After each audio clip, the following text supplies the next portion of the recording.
Some big breaking news is going to move markets too in a significant way. Breaking news on the push for U.S. trade deals.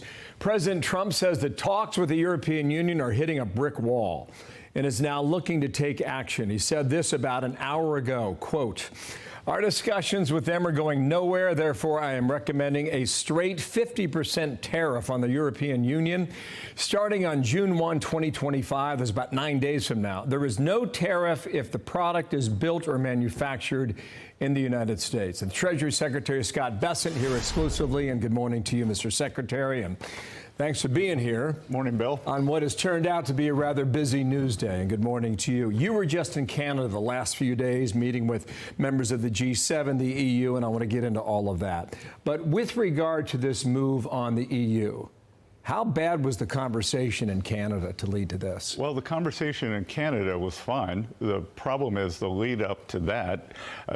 The 90-day pause on the April 2nd tariffs was based on countries or trade blocs coming to us and negotiating in good faith. And I believe the president believes that the EU proposals have not been of the same quality that we've seen from our other important trading partners.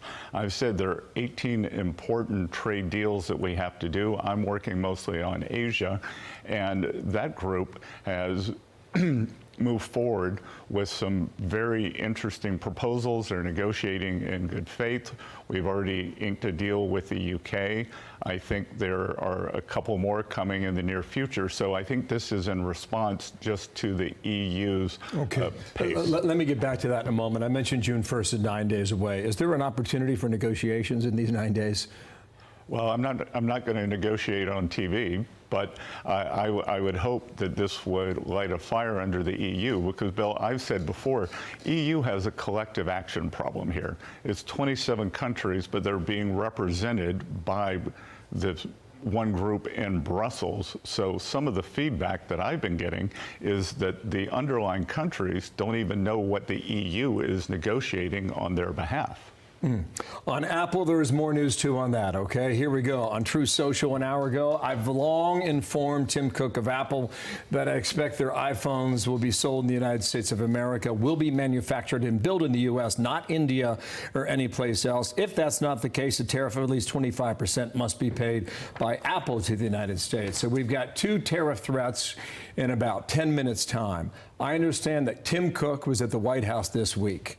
Did that conversation not go well? Again, I wasn't in on that conversation. I also saw Tim this week. So, again, the president is trying to bring back precision manufacturing to the U.S. And, I think that one of our greatest vulnerabilities, are this external production, especially in semiconductors, and a large part of Apple's components are in semiconductors. So we would like to have Apple help us make the semiconductor supply chain more secure. What I found interesting in Saudi Arabia last week was that the president called out Tim Cook for not being there. Now, you know that high technology companies, it takes time to move those production facilities. What's realistic for Apple? Again, I don't know from company to company, so we'll have to see. I do think that Apple started moving a big portion of their supply chain out of China during COVID, when China proved to be an unreliable partner. Okay, so we'll see where that goes, and waiting a reply perhaps from Tim Cook, and maybe that comes today.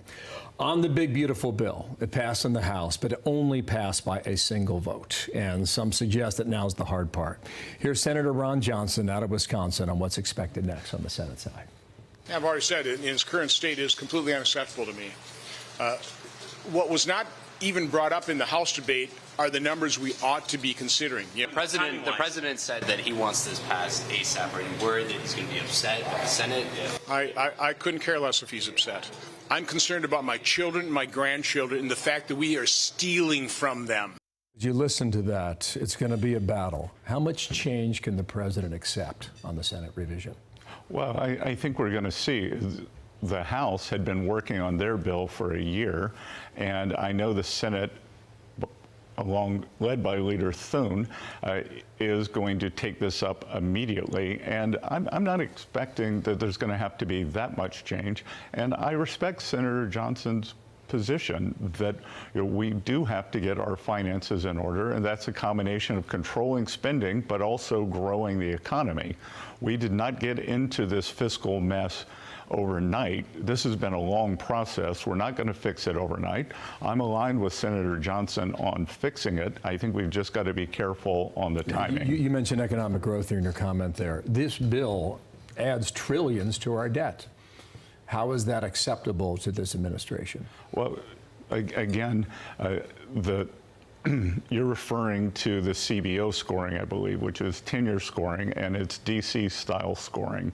So we think that we can both grow the economy and control the debt. And what's important, Bill, is that the economy grows faster than the debt. So what I would tell your viewers to focus on is what I'm focused on, is what Secretary Yellen was focused on, is what is the total debt to GDP? Because we can grow our way out of this. That if we change the growth trajectory of the country, of the economy, then we will stabilize our finances and grow our way out of this. On the tariffs that you mentioned, you had a lot of discussions in Canada. Japan was a part of that. You've talked about Japan a lot. If the Japanese is not the next country to do a deal, who is? As I mentioned before, we're far along with India, and they got in early on. Many of the Asian countries have come with very good deals. So there are 18 important trading partners, and I would say with the exception of the EU, most are negotiating in very good faith. Who do you think goes first? Bill, we're going to have to see. Is it a summer battle? Do we take this into the fall? And if we take it into the fall, are we talking about 2026? To do a deal? You can announce publicly? With the EU? With the EU, with anybody. You pick it. No, look, these deals are moving quickly, and I think as we approach the end of the 90-day period, we're going to see more and more of them announced. Okay, is that July then? I think that's the 90 days. Okay, so we will look for that then. On DOGE, you announced yesterday that Sam Korkis will stick with you as the new information officer at Treasury. The reason why this is important is because 2 months ago, you sent this on X. You said, IRS modernization is 30 years behind schedule, $15 billion over budget, relying on outdated technology. We're working hard to make it more efficient. That's so stunning when you think about that from March 21st.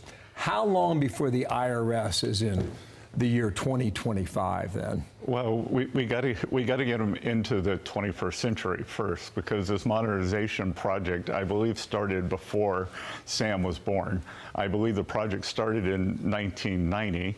I think it spent about $48 billion and is running on a programming language from when you and I were in college. So I think we can have this done by the end of the president's term, and along the way make substantial improvements.